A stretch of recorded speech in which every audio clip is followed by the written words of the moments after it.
Continuando aquela aula que eu falei para vocês, aquele vídeo sobre materiais sintéticos e a tecnologia na alimentação, esse vídeo aqui, ele é sobre resíduos sólidos.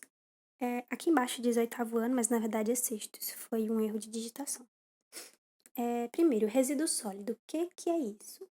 É o famoso lixo, é o lixo que a gente tem em casa, que a gente tem na rua. Infelizmente a gente tem lixo na rua, né? Então ele é toda coisa sólida que a gente descarta, porque o nome é resíduo sólido. Ele é tudo sólido que sobra do nosso uso. Por exemplo, quando você toma um refrigerante, a latinha de refrigerante não tem mais utilidade, não é mesmo? Porque antes a utilidade dela era guardar o refrigerante. E agora ela não tem mais utilidade, porque você já bebeu o refrigerante. E aí o que que você faz? Você joga fora a latinha, não é mesmo? A latinha, ela é um resíduo, porque ela é o que resta daquilo que você consumiu, e o que resta é o que sobra, não é mesmo? É o que a gente não quer mais, é o que a gente joga fora. Por isso que a gente diz que o resíduo sólido é aquilo que restou de um produto que você usou e que você não quer mais, e aí você joga fora. Exemplo, um papel que você já escreveu e não quer mais, aí você joga no lixo. Uma lata de refrigerante. E aí, o descarte de materiais também é chamado de resíduos sólidos. É claro, se as coisas forem sólidas, não é mesmo? Porque o esgoto não é sólido, o esgoto é líquido. Então, o esgoto é um resíduo, mas ele não é um resíduo sólido, ele é um resíduo líquido. E aqui a gente está falando de resíduo sólido. Garrafas de plástico, lata de alumínio, papel, tudo isso se encaixa nessa categoria que a gente está falando hoje. Aí a gente sabe que a tecnologia ela fez tanta coisa boa, mas ela também fez tanta coisa ruim para nossa saúde, para o meio ambiente, para o lixo que a gente descarta. E aí, como vocês viram na aula passada, tem os resíduos sólidos, tem a tecnologia na alimentação. E aí a gente vê muita coisa boa e muita coisa ruim. Por isso que a gente tem que estudar todas as coisas, que é para entender o que é que o ser humano faz de ruim e o que é que o ser humano faz de mal para o meio ambiente. As coisas que a gente joga fora, elas fazem mal para o meio ambiente e fazem mal para a nossa própria saúde. E a gente vai entender ainda na aula de hoje como é que acontece isso. Como é que elas podem contaminar o meio ambiente, as coisas que a gente joga fora?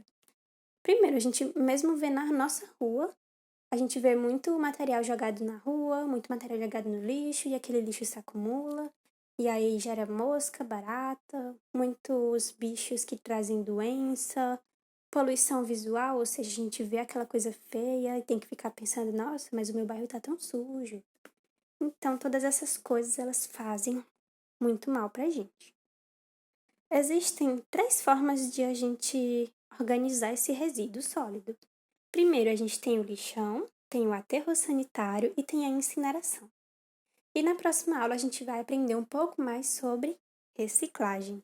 Mas já falando sobre reciclagem, tem a coleta seletiva. A coleta seletiva ela vai pegar cada tipo de lixo e colocar no seu lugar certo. Que é para quê? Por exemplo, eu junto várias folhas de papel, coloco elas todas em uma cesta que diz assim, papel, e aí esse papel tudo junto ele vai ser juntadinho, arrumado e transformado de novo em um papel novinho em folha que a gente vai utilizar. Existe papel reciclado. Não sei se vocês já viram, mas é muito legal. Então agora vamos entender cada um desses tipos de formas de organizar o lixo. Lixão. Lixão é um lugar muito feio e sujo e desorganizado. Geralmente é o quê? É um espaço aberto, um terreno baldio, um terreno abandonado, que as pessoas simplesmente jogam lixo nesse lugar. E aí ele fica acumulado, cheio de sujeira, cheio de urubu, cheio de gente catando lixo, porque infelizmente muitas pessoas precisam disso. O lixão não tem tratamento, não tem separação, não tem coleta seletiva, é a céu aberto, então fica essa coisa exposta, atrai mosca, rato, barata, libera um cheiro podre, causa doença pra gente, causa doença pros animais. É uma situação que a gente não quer ver na nossa cidade. E ele também libera um material tóxico, né? Porque quando as coisas estão apodrecendo, elas liberam um gás, que é um gás muito fedorento. E aí, essa sujeira também pode ir para debaixo do solo. E eu não sei se vocês já aprenderam em geografia, mas debaixo do solo, do chão, existem corpos d'água. Existe uma coisa chamada lençol freático. que são os rios que ficam embaixo do chão. Então, a gente tem rios em cima, que são os rios que a gente vê, e tem os rios que são embaixo do chão, os rios que a gente não consegue ver. Mas essa poluição consegue chegar lá embaixo, e aí isso vai prejudicar muito a saúde desse lençol freático. Inclusive, esse lençol freático, ele está muito relacionado aos poços.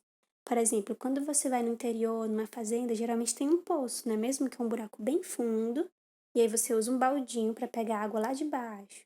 Esse poço, ele recebe água do lençol freático, que é uma água que fica embaixo do chão. Então, é assim que funciona um poço. E esse lixão pode contaminar a água que chega no poço, e aí contamina a saúde das pessoas. Como é que um lixão pode contaminar essa água subterrânea que é embaixo do solo? Bom, ele pode chegar nesses corpos d'água e ele pode, se tiver uma profundidade muito pequena, ou seja, se a camada de solo que separa o ar e a água for bem pequenininha, o lixo vai chegar muito mais rápido. E aí as cidades que vão pegar essa água que tem embaixo do solo vão pegar uma água contaminada. Por quê? Porque a gente jogou o lixão lá e o lixão contaminou nossa água. Então, a gente está poluindo a nossa própria água. Infelizmente, é isso que acontece. Outra solução que a gente tem para o lixo é o aterro sanitário. O aterro sanitário é um lugar bem bonito, onde a gente organiza tudo, o lixo é bem guardado com cuidado, ele não deixa produto tóxico chegar no chão, ele guarda tudo direitinho, não deixa liberar gases. Então, o aterro sanitário é muito legal para tratar o lixo. Ele usa um trator que amassa o lixo todinho, enterra no chão. Aí vocês me perguntam, mas se eu tô enterrando, tem problema pra água subterrânea entrar em contato com esse lixo? Não, não tem. Sabe por quê? Porque eles usam um material que impede, é como se eles colocassem o lixo numa sacola. E aí a sacola não vai deixar a podridão chegar no solo, porque ele vai ficar isolado, vai ficar guardadinho nessa sacola. E aí o chão nunca vai receber aquela poluição do lixo. Como vocês estão vendo aqui nessa imagem, por exemplo, essa camada laranja que vocês estão vendo aí, essa camada laranja ela está protegendo o chão, não deixa passar a poluição para debaixo, não. A água não recebe essas coisas tóxicas do lixo. E eles também não deixam chegar os gases poluentes também não. Eles não deixam chegar nada no meio ambiente. Outra coisa que a gente pode fazer é a incineração. Incinerar significa queimar. Sim, a gente queima o lixo. Por quê? Porque tem muito lixo e aí eles queimam para diminuir a quantidade de lixo. Qual é o lado ruim da incineração? Claro que ela vai liberar poluição, fumaça, um gás que é tóxico, uma fumaça preta que faz mal para o meio ambiente e para nós. Mas a gente também pode utilizar um filtro que segura esses gases poluentes. Só que nem toda empresa usa isso, então muitas delas liberam essa poluição para o meio ambiente. A queima libera uma fumaça que faz mal. Depois da incineração, eu faço o quê? Bom, depois que eu já queimei, que eu diminuí a quantidade de lixo, eu posso levar ele para o lixão ou eu posso levar ele para o aterro sanitário. Tem esses dois destinos depois de eu ter queimado o lixo. E esse foi o assunto sobre resíduos sólidos, quer dizer. E igual no vídeo passado, eu sugiro que vocês leiam a página 230 a 233 do livro, porque essas páginas vão falar muito sobre esse assunto, então você já lê, absorve mais conhecimento, entende melhor os pontos que você não entendeu antes. E se vocês tiverem alguma pergunta, podem fazer.